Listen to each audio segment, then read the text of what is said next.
Have you ever really stopped to think about how you listen to music?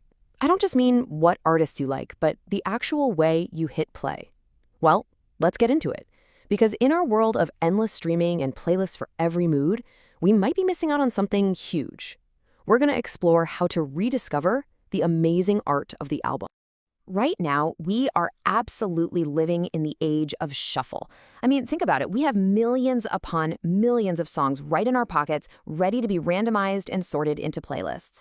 It's super convenient for sure, but it is a massive change from how people experienced music for decades. I mean, just look at the difference here. On the one side, you've got the classic boombox and a cassette tape. You had to be deliberate, you had to commit. And on the other, a smartphone with a streaming app. It's pure convenience, endless choice. That one little shift in technology has totally rewired how we listen.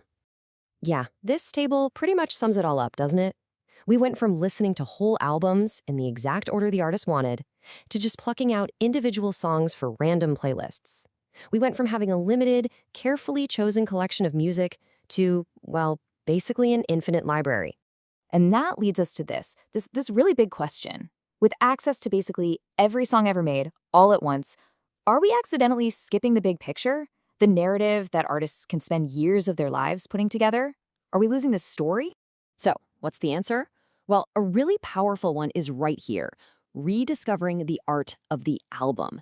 You see, it's not just a random bundle of songs. It's a complete work of art, an experience that's designed to be heard from start to finish.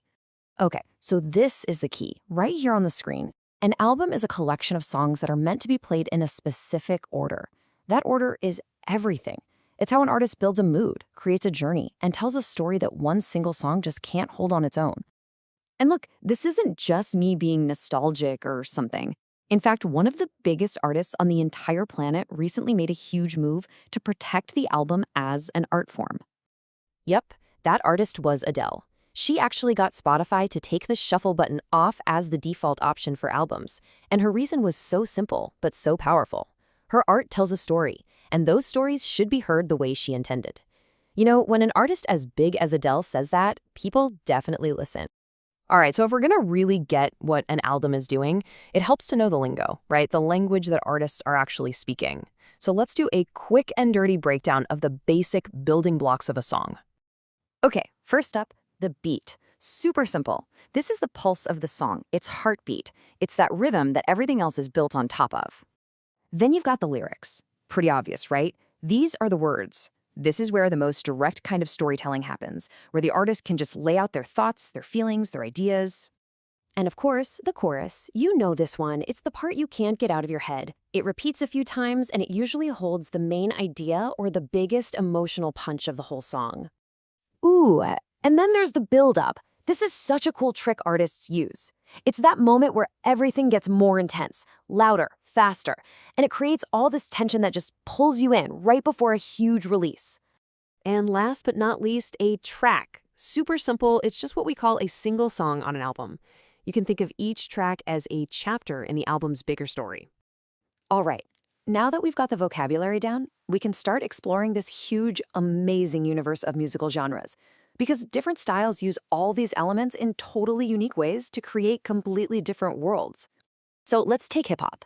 It's a whole culture, really, but musically, it's so often defined by a really strong beat and a heavy focus on the lyrics, telling detailed, rhythmic stories about real life. Then you swing over to hard rock. This is all about raw power and energy. You've got loud electric guitars, pounding drums driving that beat, and really strong vocals. The whole thing is designed to feel absolutely massive. And on a totally different end of the spectrum, you've got opera. Here, the story is everything. It's a whole drama told just through singing, with performers trained to project their voices over a giant orchestra, usually with no microphones at all. It's incredible.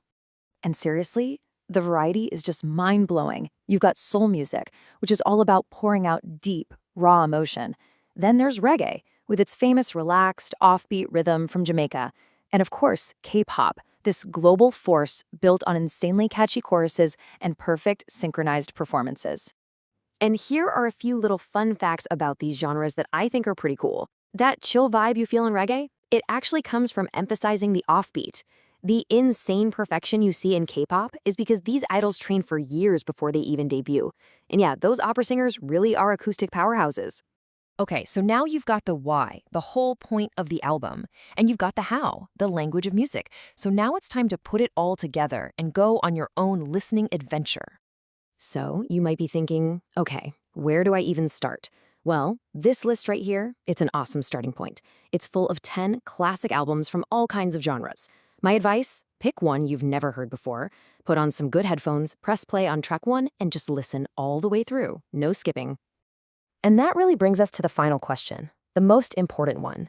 Music is so personal. So beyond all these classics, there's probably an album out there that just clicks with you, an album that feels like it was written about your life. So the real question isn't what's on this list, it's what album tells your story.